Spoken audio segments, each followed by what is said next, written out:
ತರಳಗಾಗಿ ಹೋರಿ ಮರುಳ ತನವೆ ಸಾಮೋದು ತರಳಗಾಗಿ ಹೋರಿ ಮರುಳ ತನವೆ ಸಾಗುತ್ತೋ ತರಳಗಾಗಿ ಹೋರಿ ಮರುಳ ತನವೆ ಸಾಗುವುದು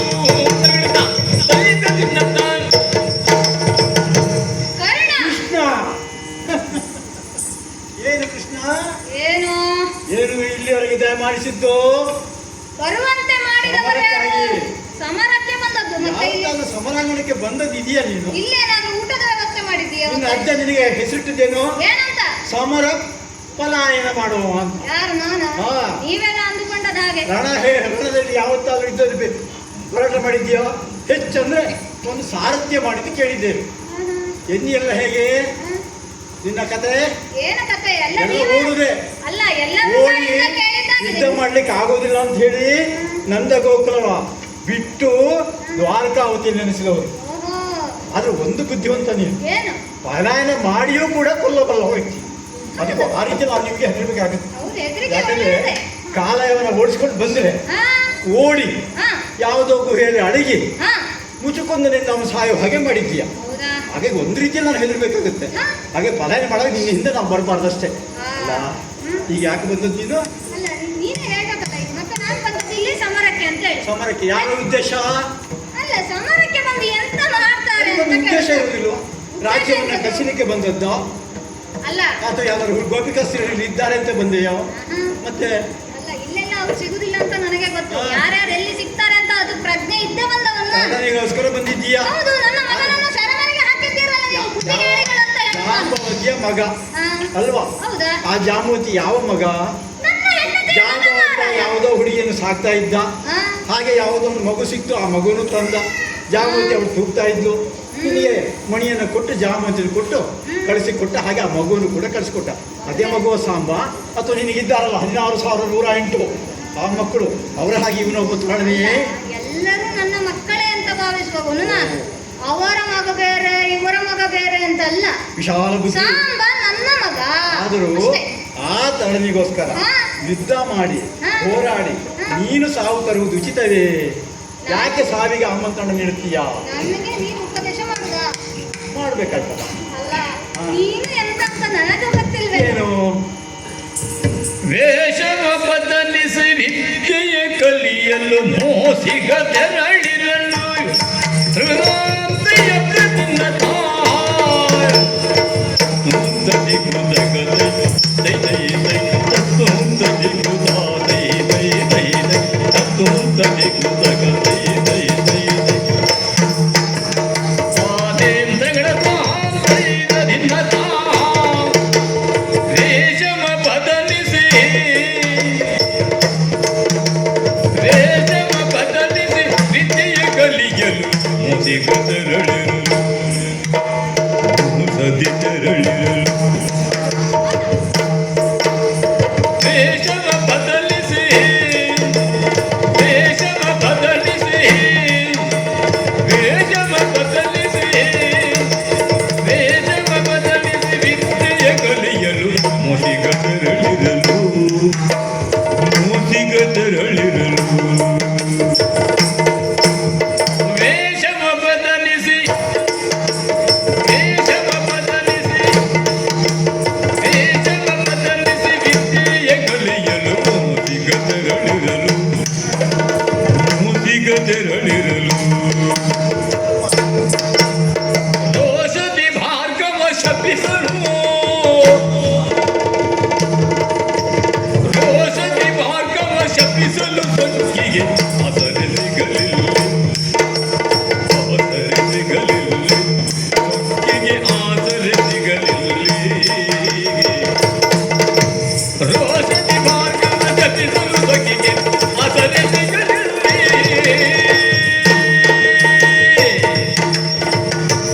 ಕರ್ಣ ನೀನು ಇಲ್ಲೇ ಬಂದಲ್ಲ. ನೀನಿಷ್ಟು ಮಾತಾಡ್ಬೇಕೆ? ಯಾಕೆ ಗೊತ್ತುಂಟಾ? ಯಾಕೆ? ನೀನು ಕೌರವನ ಮಿತ್ರ. ನಿಜ. ಇಷ್ಟು ಮಾತನಾಡಿದರೆ ಆಗ್ತದ? ಅವನ ಪರವಾಗಿ ಬಂದಿದ್ದೇನೆ. ಹೌದು, ಅವನ ಪರವಾಗಿ ನೀನೇ ಮಾತನಾಡಬೇಕು. ಯಾಕೆ? ನಿನಗೊಂದು ಸ್ಥಾನ ಮಾನ ಗೌರವ ಕೊಟ್ಟವನು ಅಂತ ಹೇಳಿದ್ರೆ ಅವನೇ. ನಿಜ, ನನ್ನ ಒಡೆಯ. ಹೌದು, ನನ್ನ ಗೆಳೆಯ. ಹಾ. ಹಾ, ನಿನ್ನ ಒಡೆಯ ನಿನ್ನ ಗೆಳೆಯ. ಸುಮ್ಮನೆ ಕೊಡ್ಲಿಲ್ಲ, ಮತ್ತೆ ಸಾಹಸವಿದೆ, ಸಾಹಸ ಮಾಡಿದ್ದೀಯ. ವಿದ್ಯೆಯನ್ನು ಪಡೆದಿದ್ದೇನೆ. ಹಾ, ಹಾ. ಆದ್ರೆ ಹಾ. ಏನು ಗೊತ್ತುಂಟ, ಅವನು ಒಳ್ಳೆಯವನಾಗ್ಲಿಕ್ಕೆ ನೀವು ಬಿಡ್ಲಿಲ್ಲ. ಹಾ. ಒಂದು ಅರ್ಥದಲ್ಲಿ ನೀವು ಅವನಿಗೆ ಮಿತ್ರನೋ ಶತ್ರುವೋ ಒಂದು ಗೊತ್ತಾಗುದಿಲ್ಲ ನನಗೆ. ಯಾಕೋ? ಯಾಕೆ ಅಂದ್ರೆ ಒಳ್ಳೆಯದಕ್ಕೆ ನೀನು ಪ್ರೋತ್ಸಾಹ ಕೊಡ್ಲಿಲ್ಲ. ಅವನ ಕೆಟ್ಟತನವನ್ನು ಮಾಡಿ ನೋಡಿ ಅವನಿಗೆ ಪ್ರೋತ್ಸಾಹ ಕೊಡ್ತಾ ಹೋದೆಲ್ಲ. ಯಾರ್ಯಾರಿಗೂ ಹೇಳ್ತಾರೆ ದುಷ್ಟಗಳು, ನನ್ನ ಹೆಸರು ಸೇರಿಸಿದ್ದಾರೆ, ಇರ್ಲಿ ಬಿಡು. ಅಲ್ಲ, ನೀನು ಇದಕ್ಕೆ ಪೂರಕವಾಗಿ ಇದ್ದವನು, ಹಾಗಾಗಿ ಒಳ್ಳೆಯ ಕೆಲಸವನ್ನು ಮಾಡಬೇಕಾದ ಪ್ರೋತ್ಸಾಹಿಸಿದೆ. ಕೆಟ್ಟ ಕೆಲಸಕ್ಕೆಲ್ಲ ಪ್ರೋತ್ಸಾಹ ಮಾಡಿ ಬಂದು ನೀನು ಇಲ್ಲಿ ಮಾತಾಡ್ತಾ ಇದ್ದೀಯ. ಇದು ಸರಿಯಲ್ಲ. ಒಳ್ಳೆಯ ಸ್ನೇಹಿತನಾದವನು ಬುದ್ಧಿವಂತಿಕೆಯನ್ನು ಅವನಿಗೆ ಪ್ರೋತ್ಸಾಹವನ್ನು ನೀಡಬೇಕು, ಒಳ್ಳೆಯ ಕೆಲಸ ಮಾಡುವಂತೆ ಪ್ರಚೋದಿಸಬೇಕು. ಹಾಗಂತ ನೀನು ಮಾಡಲಿಲ್ಲ, ಮಾತಾಡ್ತಾ ಹೋದೆ. ಅವರಿವರ ಸಂಘವನ್ನು ಮಾಡಿದೆ, ಕೌರವನ ಕಿವಿ ಕಚ್ಚುವುದು ಅಷ್ಟೇ ಕೆಲಸ. ಕೊಡಲಿಕ್ಕೆ ಆಗುದಿಲ್ಲ, ಬಿಟ್ಟುಕೊಡ್ಲಿಕ್ಕೆ ಆಗುದಿಲ್ಲ. ಗುರು ಹಿರಿಯರಿದ್ದಾರೆ. ಗುರು ಹಿರಿಯರ ಮಾತನ್ನು ಕೇಳದೇ ಇರುವಂತ ಪರಿಸ್ಥಿತಿ ನೀವು ನಿರ್ಮಾಣ ಮಾಡಿದ್ದೀರಿ. ಹೌದು, ಅಷ್ಟು ಅಲ್ಲದೆ ನೀನೇನು ಬಹಳ ಸಂಭಾವಿತ ಅಲ್ಲ. ನೀನು ನೇರ ಮಾರ್ಗದಿಂದ ನಡೆದವನೇ ಅಲ್ಲ, ಎಲ್ಲವೂ ಒಳ ಮಾರ್ಗ ನಿನಗೆ. ಯಾಕೆ, ಒಂದು ಉದಾಹರಣೆ ಕೊಡ್ತೇನೆ. ಏಕಲವ್ಯನ ವಿಷಯ ಗೊತ್ತುಂಟಲ್ಲ ನಿನಗೆ? ಏಕಲವ್ಯ ವಿದ್ಯೆಯನ್ನು ಕಲೀಲಿಕ್ಕೆ ದ್ರೋಣಾಚಾರ್ಯರ ಬಳಿ ಬಂದ. ಕಲಿಸಿಕೊಡುವುದಿಲ್ಲ ಅಂತ ಹೇಳಿದಾಗ ಅವರ ಮೂರ್ತಿಯನ್ನೇ ಮಾಡಿ ಪೂಜಿಸಿ ಶ್ರದ್ಧೆಯಿಂದ ಭಕ್ತಿಯಿಂದ ವಿದ್ಯೆಯನ್ನು ಕಲಿತವನು. ಆದರೆ ಮಂತ್ರವಿದ್ಯೆ ಯಾವುದನ್ನು ಕಲಿತಿಲ್ಲ. ಅವನು ಕಲಿತ ವಿದ್ಯೆಯಲ್ಲಿ ಶ್ರದ್ಧೆ ಇತ್ತೋ ಇಲ್ವೋ ನಿಮಗೆಲ್ಲ ಗೊತ್ತಿದೆಯೋ ಇಲ್ವೋ, ಅಷ್ಟು ಸಾಕು. ಅದು ಶ್ರದ್ಧೆ ಭಕ್ತಿ ನೇರ ಮಾರ್ಗ ಕೇಳಿಕೊಂಡು ಬಂದಿದ್ದ ಅವನು. ನಾನು ಕಿರಾತರ ಹುಡುಗ, ನನಗೆ ವಿದ್ಯೆಯನ್ನು ಕಲಿಸಿಕೊಡಿ ಅಂತ. ಅವರು ಆಗುವುದಿಲ್ಲ ಅದು ಹೇಳಿದ್ರು, ಆ ಪ್ರಶ್ನೆ ಬಿಡು. ಆದರೆ ನೀನು ಏನು ಮಾಡಿದೆ? ಪರಶುರಾಮರ ಬಳಿಯಲ್ಲಿ ಹೋದೆ. ನಿಜ. ಹೇಗೆ ಹೋದದ್ದು? ಬ್ರಾಹ್ಮಣರ ವೇಷ ಮಾಡಿ ಹೋಗಿದ್ದು. ಯಾಕೆ?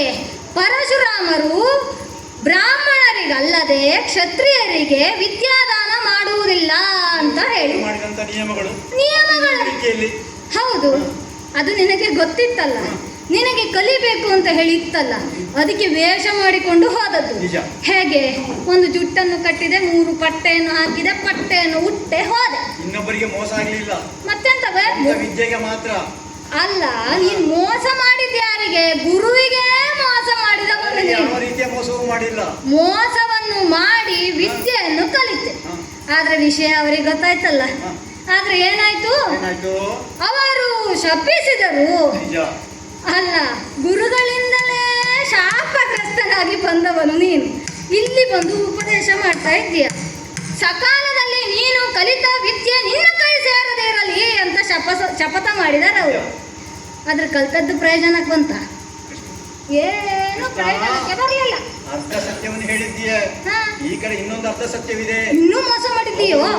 ಕ್ಷತ್ರಿಯರಿಗೆ ಮಾತ್ರ ಹೇಳಿಕೊಡುವುದಿಲ್ಲ ಎಂಬ ಪ್ರತಿಜ್ಞೆ ಮಾಡಿದ್ದು. ಯಾಕಂದ್ರೆ ನೀವು ಕ್ಷತ್ರಿಯ ಇದ್ದೀರಲ್ಲ, ಬೇರೆಯವರಿಗೆ ವಿದ್ಯೆ ಹೇಳಿಕೊಡಬಾರದು ಹೇಳಿದ ಕಾರಣವೇ ದ್ರೋಣಾಚಾರ್ಯರು ಏಕಲವ್ಯನಿಗೆ ವಿದ್ಯೆಯನ್ನು ಹೇಳಿಕೊಟ್ಟಿಲ್ಲ. ಆದ್ರೆ ಅವರ ಪ್ರತಿಜ್ಞೆ ನಾನು ಕೂಡ ಅರ್ಧ ಮಾತ್ರ ಕೇಳಿದ್ದೆ, ಅದು ಬ್ರಾಹ್ಮಣ ವೇಷವನ್ನು ತಳೆದೆ. ಆದ್ರೆ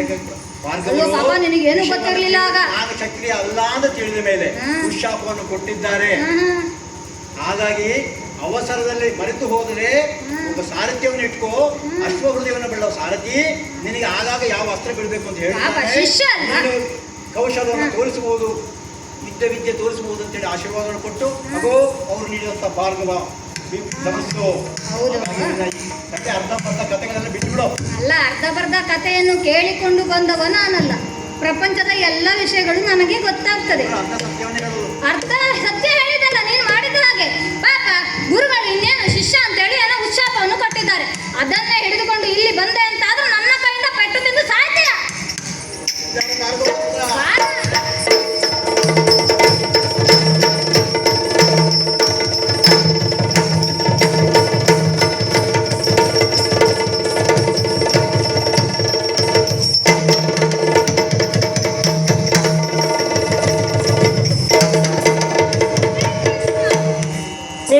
ಕುರುಕುಲಾನಯ ತಿಲಕ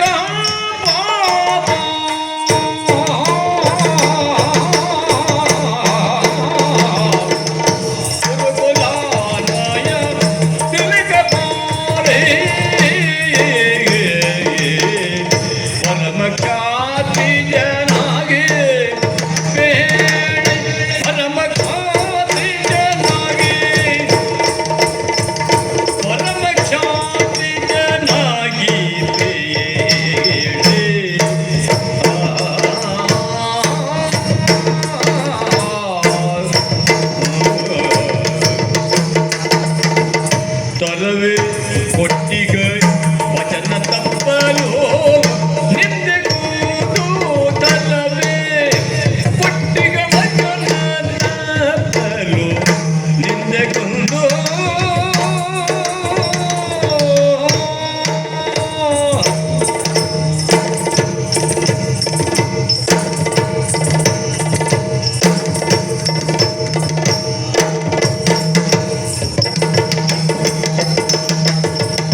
ನಿನ್ನ ಯೋಗ ನೋಡ ಮಹಾರಾಯ.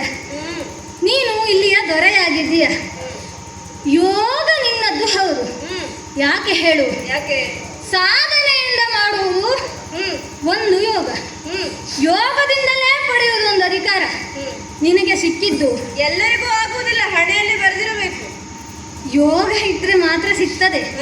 ಯೋಗ ಇದ್ದದ್ದಕ್ಕೆ ನೀನು ರಾಜನಾಗಿದ್ದೀಯ. ಸಾಧನೆಯಿಂದ ಪಡೆದುಕೊಂಡದ್ದಲ್ಲ ಇದು. ಹೇಗೆ ಹೇಳಿದ್ದನ್ನೆಲ್ಲ ಯಾಕೆ ಗೊತ್ತುಂಟೋ? ಯಾಕೆ? ನಿನಗೆ ಸಹಕಾರಿಯಾದವರು ಯಾರು? ಎಲ್ಲ ಮನೆ ಹಾಳು ಕೆಲಸವನ್ನು ಮಾಡುವವರು. ಆ ಶಕುನಿ, ಆಹಾ ಎಂಥ ಒಡನಾಟವ ನಿನ್ನದ್ದು. ಅವನು ಮನೆ ಹಾಳು ಮಾಡುವ ಉಪಾಯವನ್ನು ನಿನಗೆ ಹೇಳುವುದು, ನೀನು ಅದನ್ನು ಕಾರ್ಯಗತ ಮಾಡುವುದು. ಅದಕ್ಕೆ ಸರಿ ಇದೆ ಅಂತ ಹೇಳುವ ನಿನ್ನ ಮಿತ್ರ ಕರ್ಣ ಕಿವಿ ಕಚ್ಚುವುದು. ಅಷ್ಟೇ ಅಲ್ಲ, ನಿನ್ನ ಬಳಗ ಇದೆಯಲ್ಲ ಆ ದುಶ್ಯಾಸನ, ಅಯ್ಯೋ ಒಂದೂ ಒಳ್ಳೆಯ ಕೆಲಸವನ್ನು ಮಾಡಿದವನಲ್ಲ, ದುಷ್ಟ ಪಾಪಿ. ನಿನ್ನ ತಮ್ಮಂದಿರೆಲ್ಲರೂ ಹಾಗೆ. ಆದರೆ ಒಂದು ಯೋಗ ನೋಡು ನಿನ್ನದು. ಏನು? ದ್ರೋಣರು, ಭೀಷ್ಮರು, ಕೃಪಾಚಾರ್ಯರು ಎಲ್ಲರೂ ನಿನ್ನ ಜೊತೆಗೇ ಇದ್ದಾರೆ. ನೀನು ಮಾಡುವ ಕೆಲಸವನ್ನು ಇಷ್ಟಪಡ್ತಾರೋ ಕಷ್ಟಪಡ್ತಾರೋ ಗೊತ್ತಿಲ್ಲ, ಆದರೂ ಜೊತೆಯಲ್ಲಿದ್ದಾರೆ. ಇದು ನಿನ್ನ ಯೋಗ. ಆದರೆ ಕ್ಷತ್ರಿಯನಾದವನು ಮಾತಿಗೆ ತಪ್ಪುವಂತಿಲ್ಲ. ಯಾಕೆ? ಮಾತಿಗೆ ತಪ್ಪಿ ಪಾಪಭಾಜನನಾಗಬಾರದು. ಮಾತೇ ಮುಖ್ಯವಾಗ್ತದೆ. ಮಾತು ತಪ್ಪಿದವ ನೀನು. ಹೌದು. ಅದು ಹೇಗೆ ಅಂತ ಹೇಳಿದ್ರೆ, ಲಕ್ಷಣೆ ಯಾರಿಗೆ ಒಲಿದು ಮಾಲೆ ಹಾಕಿದ್ದಾಳೆ? ನನ್ನ ಮಗನಿಗೆ ಮಾಲೆ ಹಾಕಿದ್ದಾಳೆ. ದುಷ್ಟನನ್ನು ಓಡಿಸಿದವರಿಗೆ ಮಗಳನ್ನು ಕೊಡ್ತೇನೆ ಅಂತ ಹೇಳಿದವನು ಯಾರು? ನೀನು. ಅಂದ ಮೇಲೆ ಅವನು ಯಾರೇ ಆಗಲಿ ಮಗಳನ್ನು ಕೊಡಬೇಕಲ್ವ? ಈಗ ಮಾಡಿದ ಕೆಲಸ ಎಂಥದ್ದು? ನೀನು ನನ್ನ ಮಗನನ್ನು ಸೆರೆಗೆ ಹಾಕಿದ್ದೀಯೋ? ಈ ರೀತಿಯಾಗಿ ನೀನು ಮಾಡುವುದು ಸರಿಯಲ್ಲ. ಒಳ್ಳೆ ಮಾತಿಂದ ಹೇಳ್ತಾ ಇದ್ದೇನೆ, ನನ್ನ ಮಗನಿಗೂ ನಿನ್ನ ಮಗಳಿಗೂ ಮದುವೆಯನ್ನು ಮಾಡಿಕೊಡು. ಸಂಬಂಧವೂ ಉಳಿತದೆ. ಗುರುಗಳೇ, ಒಂದನೆಯ ಗುರುಸ್ಥಾನಕ್ಕೆ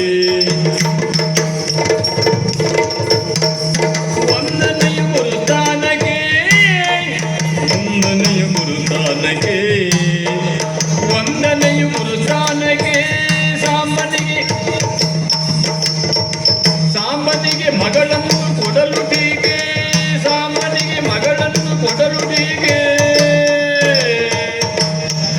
ಉಂಡಕವು ಕೋಮಳನಿಗೆ ದೊರೆತರಡೆ ಹಿಂಸೆಯ ಖಾತ್ರಿಯೊಳಗೆ.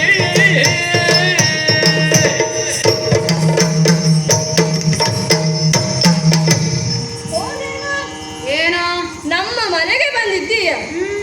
ನಮ್ಮ ಗುರುಗಳು ಬಲರಾಮ ದೇವರು, ಅವರ ತಮ್ಮ ನೀನು. ನಮಗೂ ಗುರುಗಳ ಹಾಗೆ. ಹೌದಾ? ಇನ್ನು ನಮ್ಮವರ ಬಗ್ಗೆ ಮಾತಾಡಿದೆಯಲ್ವೋ, ಅವರೆಲ್ಲರೂ ನನಗೆ ಕೆಟ್ಟವರ ಹಾಗೆ ಕಾಣಿಸಿರಬಹುದು, ಆದರೆ ಅವರಿಂದ ನನಗೆ ಒಳ್ಳೆಯದೇ ಆಗಿದೆ. ಹೌದು, ಕೆಟ್ಟವರಿಗೆಲ್ಲ ಅದೆಲ್ಲ ಒಳ್ಳೆಯದಾಗಿ ಕಾಣಿಸುವುದು. ಅದೆಲ್ಲ ಬಿಡು, ಗುರುವಾಗಿ ನನ್ನ ಮನೆಗೆ ಬಂದಿದ್ದೀಯ. ಇನ್ನು ಉಪಚಾರವನ್ನು ತೆಗೆದುಕೊಳ್ಳಲಿಕ್ಕೆ, ಸತ್ಕಾರ ಮಾಡಲಿಕ್ಕೆ, ಗೌರವವನ್ನು ಪಡೆಯಲಿಕ್ಕೆ ಅಡ್ಡಿಲ್ಲ. ಆದರೆ ಸಂಬಂಧವನ್ನು ಬೆಳೆಸಲಿಕ್ಕೆ ಆಗುವುದಿಲ್ಲ. ಅಲ್ಲ, ಗೌರವ ಉಪಚಾರ ಆತಿಥ್ಯ ಸ್ವೀಕರಿಸಬಹುದು. ಯಾವಾಗ? ಮಗಳನ್ನು ಕೊಟ್ಟು ಮದುವೆ ಮಾಡ. ಯಾರಿಗೆ? ನನ್ನ ಮಗನಿಗೆ ನಿನ್ನ ಮಗಳನ್ನು ಕೊಟ್ಟು ಮದುವೆ ಮಾಡಿದರೆ ಸಂಬಂಧ ಉಳಿತದೆ. ಆಗ ನೀನು ಹೇಳಿದ ರೀತಿಯಲ್ಲಿ ಸತ್ಕಾರ ಮಾಡಬಹುದು ಅಲ್ವೋ? ನೀವೆಲ್ಲಿ ನಾವೆಲ್ಲಿ? ನಿಮ್ಮ ಜಾತಿ ಏನು, ನಮ್ಮ ಕುಲವೇನು, ನಮ್ಮ ಸಾಮ್ರಾಜ್ಯ ಏನು? ನಿಮ್ಮದು ಗೊಲ್ಲರಕೇರಿ, ಯಾದವರು, ಗೋವಳರು, ದನ ಕಾಯುವವರು. ಹೋಗಿ ಹೋಗಿ ಹೋಗಿ ನನ್ನ ಮಗಳನ್ನು ಸುಖದ ಸುಪ್ಪತ್ತಿಗೆ ಅಲ್ಲಿ ಇದ್ದವಳು ಅವಳು. ಹೋಗಿ ಹೋಗಿ ಅವಳನ್ನು ದನ ಕಾಯಲಿಕ್ಕೆ ಕಳಿಸುವುದ ನಾನು? ಹಾಗಾಗಿ ನಿನಗೆ ಕೊಡ್ಲಿಕ್ಕೆ ಆಗುವುದಿಲ್ಲ. ಒಳ್ಳೆಯ ಕುಲದವರಿಗೆ ನನ್ನ ಮಗಳನ್ನು ಕೊಡಬೇಕು, ಕುಲೋನ್ನತಿಗೆ ಅವಳು ಕಾರಣವಾಗಬೇಕು. ಹಾಗಾಗಿ ನಿನಗೆ, ನಿನ್ನ ಮಗನಿಗೆ ನನ್ನ ಮಗಳನ್ನು ಕೊಡಲಿಕ್ಕೆ ಆಗುವುದಿಲ್ಲ. ಸುಮ್ಮನೆ ಹಿಂದಕ್ಕೆ ನಡೆ. ಸುಮ್ಮನೆ ನನಗೆ ಸಿಟ್ಟು ಬರಿಸಬೇಡ. ಯಾಕೆ? ಯಾಕೆ? ದಾಯಮತ್ಸರಿ ದುಷ್ಟ ಪಾಪಿಯೇ ದಾಯಮತ್ಸರಿ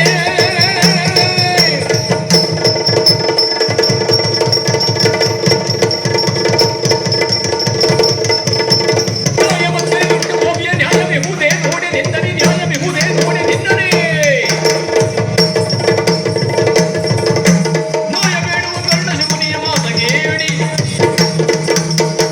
ಪಾಪಿ, ಹೆಚ್ಚು ಮಾತನಾಡಬೇಡ. ನನಗೆ ಸಿಟ್ಟು ಬರ್ತಾ ಉಂಟು. ನನ್ನ ಸಿಟ್ಟಿಗೆ ನೀನು ಕಾರಣನಾಗ್ತೀಯ ಅಂತಾದರೆ ನಿನ್ನನ್ನು ಸುಮ್ಮನೆ ಉಳಿಸುವುದಿಲ್ಲ. ದಾಯಾದ್ಯ ಮಾತ್ಸರಕ್ಕೆ ಸಿಲುಕಿ ಪಾಂಡವರನ್ನು ಅಡವಿಗೆ ಇಟ್ಟಿದ ಹಾಗೆ ಅಂತ ಭಾವಿಸಬೇಡ. ಪಾಪದವರವರು ಹೇಳಿದ್ದಕ್ಕೆಲ್ಲ ತಲೆ ಆಡಿಸಿಕೊಂಡು ಅಡವಿಗೆ ಹೋದರು. ನೀನು ಮಾಡಿದ ಕೃತ್ಯ ಅವರಿಗೆ ಗೊತ್ತಾಗದೆ ಹೋಯಿತು. ಆದರೆ ಅದನ್ನೆಲ್ಲ ಸಹಿಸಿಕೊಂಡಿರಲಿಕ್ಕೆ ನಾನು ಪಾಂಡವರು ಅಲ್ಲ, ನೀನು ನನ್ನನ್ನು ಎದುರು ಹಾಕಿಕೊಂಡು ಬದುಕುವುದು ಇಲ್ಲ. ಹಾಗಾಗಿ ನನ್ನ ಚಕ್ರಕ್ಕೆ ಆಹುತಿಯಾಗಬೇಡ. ಸುಮ್ಮನೆ ಹೇಳ್ತಾ ಇದ್ದೇನೆ, ಮಗಳನ್ನು ಕೊಟ್ಟು ಮದುವೆ ಮಾಡಿದರೆ ಉಳಿದುಕೊಳ್ಳುತ್ತೀಯ, ಇಲ್ಲದೆ ಹೋದರೆ ಮದುವೆ ಮಾಡುವುದಕ್ಕೂ ನೀನಿರುವುದಿಲ್ಲ. ಕೊಡೆ ಕೊಡಲು ಎಲ್ಲ ತರುಣೆ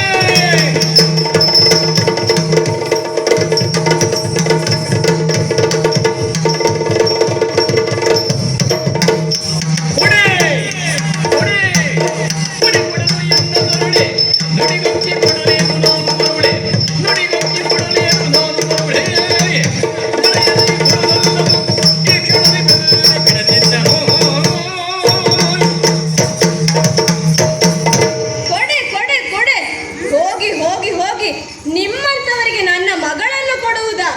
ಹೌದು, ಮಾತನ್ನು ಕೊಟ್ಟಿದ್ದೆ. ಯಾಕಾಗಿ? ವಿಕ್ರಮಿಗಳು ಬರ್ತಾರೆ, ನನ್ನ ಕುಲೋನ್ನತಿಗೆ ಕಾರಣರಾಗ್ತಾರೆ, ಅದಕ್ಕಾಗಿ ಹೇಳದ್ದು. ದನ ಕಾಯುವವರಾದ್ರು ಅವರಿಗೆ ಕೊಟ್ಟು ಮದುವೆ ಮಾಡ್ತೇನೆ ಅಂತ. ಮಾತಿಗೆ ತಪ್ಪದಂತೆ ದನ ಕಾಯುವವರಾದ್ರೂ ಸರಿ, ಯಾರಾದ್ರೂ ಸರಿ, ಮಗಳನ್ನು ಕೊಡಬೇಕಿತ್ತಲ್ಲ ನೀನು. ನಿಜವಾಗಿಯೂ ನನಗೇನು ಗೊತ್ತಿತ್ತು ದನ ಕಾಯುವ ಮಗನೇ ಬರ್ತಾನೆ ಅಂತ. ಇನ್ನು ಹೇಳಲಿಕ್ಕೆ ಆಗುವುದಿಲ್ಲ. ದಾನವ ಅಂತ ಕಾಂತನು ಹೇಳ್ತಾರೆ.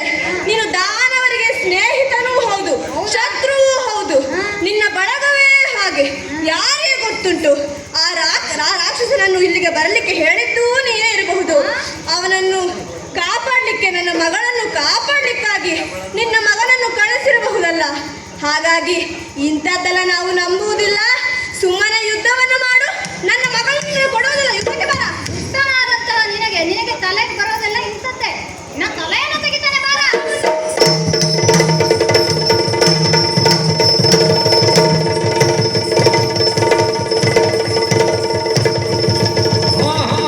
ಯುದ್ಧವನ್ನು ನಿಲ್ಲಿಸು, ಕೃಷ್ಣ ಚಕ್ರಕ್ಕೆ ಆಹುತಿಯಾಗಬೇಡ. ಯಾರ ಧ್ವನಿ ಅಂತ ಗೊತ್ತಾಗ್ಲಿಲ್ಲ. ಶಂಕರನ ಧ್ವನಿ. ಶಂಕರನೇ ಅಂಬರವಾಣಿಯಿಂದ ಮಾತನಾಡಿದ್ದಾನೆ. ಸಾಂಬ ನನ್ನ ಮಗ, ಅವನ ಬಳಿಯಲ್ಲಿ ವಿದ್ಯಾಭ್ಯಾಸವನ್ನು ಮಾಡಿದವನು. ಶಂಕರನ ಬಳಿಯಲ್ಲೇ ವಿದ್ಯಾಭ್ಯಾಸವನ್ನು ಮಾಡಿದ ಅವನಿಗೆ ನಿನ್ನ ಮಗಳನ್ನು ಕೊಡು ಅಂತ ಹೇಳ್ತಾ ಇದ್ದಾನೆ.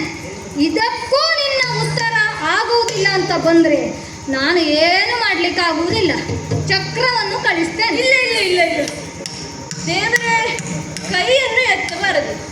ಅಲ್ಲ, ನಾನು ಇದುವರೆಗೂ ಒಂದು ನಾಟಕ ಆಡಿದ್ದು ಅಷ್ಟೇ.